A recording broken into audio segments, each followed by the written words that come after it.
because Jason's computer, part 2, because Jason's computer went and everything went down. So if you come back on, if not, whoever does come back on and see part 2.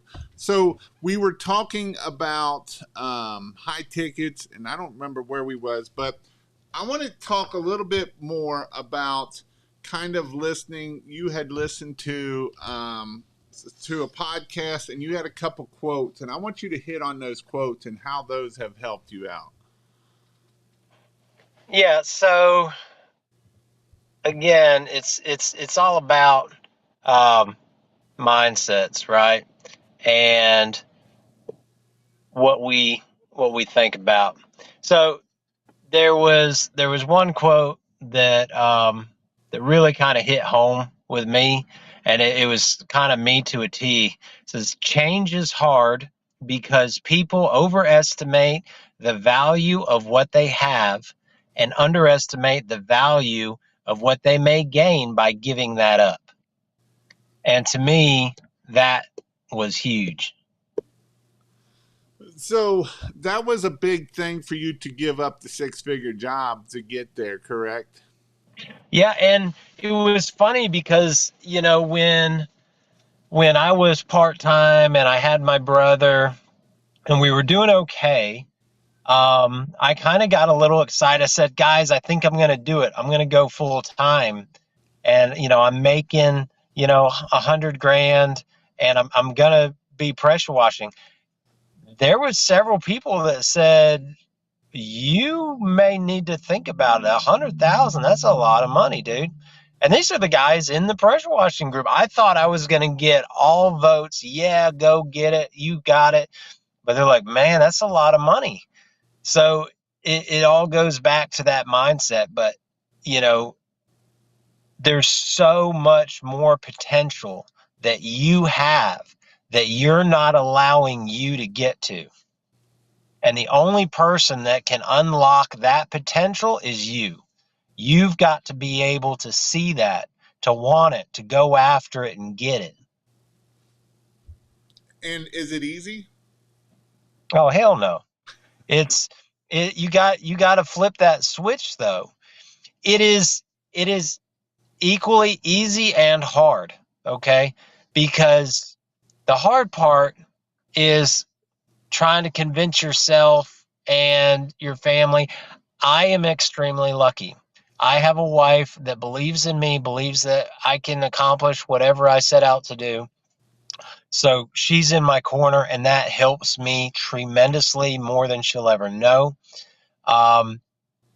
And even some of my relatives, like my dad, he's always been, you can do anything you want to do if you want to do it. Her family was, I think, is a little skeptical, like, this dude's crazy. He's done all kind of crazy stuff. I don't know if he's going to make it. But, despite that, you have to push forward anyway. And the biggest thing is, consistently doing, moving forward. Keep moving that foot in front of the other one to get towards your goals. Yeah. So, and what was the second quote that you had? Let's see. I think my note thing dropped. Okay. So the other quote is, the greatest threat to future success is current success. And dude, that's in any position that you're in, whether you own your own business or not. If you get satisfied, like, I made it, there's no I made it moment in your life.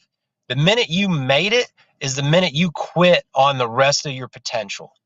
So you've got to keep cultivating that drive, and not saying it. Here's the other thing. Here's another analogy. I'll say it like this. Life is not a game in the sense of like sports, right? Because sports has an ending. Like, I'm number 1 in pressure washing in what? Till when? What, last month? Well, what about this month? It's never ending. If your goal is a number, then what are you going to do after that number? If I want to get to I want to have $1 million in revenue. Well, then what? What's your mission? What are you doing? Like, is that all you want? Why 1 million? Why isn't 900 good enough? So if you get 1,000,001, are you going to quit? I'm like, what is it? So having a mission of what you really want to do besides just hit that number. So for me, and I kind of like, I've kind of taken my time on this, and I'll say it here publicly that my mission is to give back to Toys for Tots. Growing up, we didn't have a whole lot. I remember one Christmas when a church brought a big garbage bag full of presents for us, and there was so much joy, and it was like nothing. Like we would have like little things. Some people say, we didn't have any money, but I didn't know it. Well, we didn't have money and I knew it. You know what I mean? So, with God blessing us with this business and allowing me to do this, I want to give back to some of these kids. And so I'm going to get with Jason. I haven't even told Jason yet, but I'm going to get with you a little bit later, and we're going to get a link that's going to be on our website where our customers can donate. And then what I'm going to do is I'm going to give $10 to Toys for Tots for every customer that uses me this year.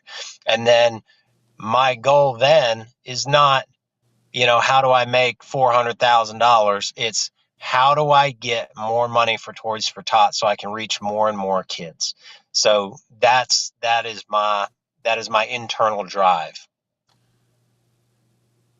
And this is something that a lot of people don't think about. This is something that we just think we want to hit a number. But I'm with Chip. What do you do when you hit that number, right? It's just a number. What is your purpose in life? What is your goals? What is your want, right? What do you want? I know a lot of times people think that wanting is bad. But if you read the book of Dan Sullivan of 10X is better than 2X, you don't need, if somebody says you don't need all that, well, who's to say that what do you need to need, or what do you need to want, right? And so I love that you want to help more people so that they don't have to go through the thing that you had to go through, right? Not knowing, or even your parents, right? That's a hard thing as a parent, man, not knowing that if you can give your kid Christmas presents, or, that is a tough thing to be able to swallow that pill of pride to go out there and help. I used to work the Toys for Tot booth because it was done at the firehouse, and I got a good friend that runs the whole thing at my firehouse. And is there people that abuse it? Sure, there's a people that abuse it. Is there people that need it? Absolutely, they need it 100%. And so that is definitely something that is a great thing to do that. Before we go any further, I just wanted to say, join us at King of Pressure Wash. I have all the trainings on there. This is where Chip started out. He's on most of the Monday Night Marketing Live that we do every Zoom call on Monday night. It is a great Zoom call. There's anywhere from 30 to 40, 50 people that come on, and they're starting business all the way up to doing $1 million a year. So definitely check out that. Also, if you want to know when I go live, go and I hit the wrong button that time. Instead of my computer shutting down, I did at that time. Text KING, KING, to 859-696-1101. I will put up when I go live. Also, we do in-person training. We're having a Christmas light training and a permanent light training coming up in Indianapolis. You definitely don't want to miss out. And a pressure washing training. It's July 7th through the 9th. You can go check that out at KPW Train. There's a lot of good information. You got something to say about it. I know you do. So talk away about it. So if you're on the fence about going to a Christmas light training, or I don't know if I need to do Christmas lights this year, do it. I spent just about my last dollar, and I guess everybody's going to get tired of me saying that kind of stuff, but I literally did. when we got back from the Christmas light training, I think we had like $300 in our account. That's it. But spend the money, go to the Christmas light training. I did 82 grand my first season in Christmas lights. And that really helped push me through that winter. I didn't budget it well, but if I would have done a little bit better in budgeting, it wouldn't have been quite so hard. So this year, I've got a better budget system. So Autumn's, separating all the monies out where we have a winter fund that we're building up and taxes and all that good stuff. So make sure you budget, guys. And it is definitely, if you're thinking about it, the sooner you go to this class, the better off. I know we'll have one in September and October, but if you start it now, you can start a lot of your marketing processes. So that way we can, when the season starts, you'll be up and running and knowing what to do versus waiting behind and not doing it later on, for sure. Other than that, I don't like staying on here much longer than an hour, but what are some words of encouragement for people that are, so I'm going to start calling this my lightning round of just a couple questions of asking them, people what it is. But what are some words of encouragement of either people just starting out or thinking about getting off the truck or wherever at in business? Keep moving forward. Imperfect action beats perfect plans 100%. Always keep moving forward. And if you say, but Chip, I'm a little bit scared, good. You're supposed to be a little scared. That means you care about what you're going to be doing. If you're not scared, then you probably shouldn't do it because you don't really care that much. So if you're a little bit scared, that's okay. That's part of the process. And then once you start getting some of those wins under your belt, that builds confidence. And if you don't have any wins, so you're like, but Chip, I have zero confidence. Steal some confidence from somebody you know. Borrow their confidence until you get your own. And what is one book that has helped you grow your business? One book. It's the E-Myth. The E-Myth is probably the best business book that I've read. That and Florence Nightingale did that. I can't remember the exact title of that one you had us watch, Jason, way back in the day. Do you remember that one? Yeah, I do, but I don't remember what the strangest secret. The strangest secret. Yes, that's it. Yes, I have listened to that, no joke, probably 30 to 40 times. That thing is powerful. It's got a lot of really, really, really good stuff in it if you listen to it. And again, it's all on mindset. And it was written way, way back in the day, and it's just as relevant or more today than it was back then. Yeah, I think it was written in like the 20s or 30s, something crazy way back when. Yep. Awesome, Chip. What's your favorite ice cream? I don't know, Rocky Road. Rocky Road in Alabama. Eating the Rocky Road in Alabama.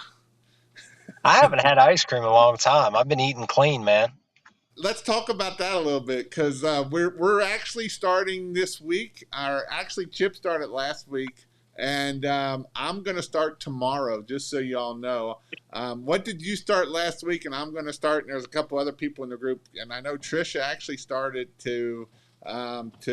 So what are you doing? Oh, yeah, not Florence Nightingale or Earl Nightingale. Earl Nightingale. Yeah, I'm not good with names. But I started 75 Hard. Andy Frisella, he's got a program, and it's not a fitness challenge. It's all about mental challenges and, helping yourself push yourself and how you talk to yourself. And it's all on how you communicate with yourself. But check it out. 75 Hard. If you just Google it, you'll find the program. And it's completely free to do. There's some stuff that you can pay for that makes it easier to track. Like I think he's got an app that's like $5-6, but The program itself is completely free on his podcast, episode 208. If you listen to that, that'll explain the whole thing. And Jason, I'm going to be starting with you tomorrow again because I failed. So we went out of town. And I didn't bring a book with me, and you have to read 10 pages. So I had it all set up because I had my first workout done. I had all this other stuff going, and then I didn't have a book to read. And that's part of it, is reading an actual physical book. And, everybody said, well, just read an e-version of it. I'm like, that's not part of the program. You have to read a physical one. So I got to start over. So congruency, how you talk to yourself, because this is for me, not anybody else. So me trying to lie to everybody about I made it, when in my heart of hearts, I know I didn't do it right. Start over day one, and that's life, baby. That's right. Just jump back on the horse. All right, man. Well, thank you for coming on. I appreciate it, and we'll see you all later. But hang on. All right. Y'all be good.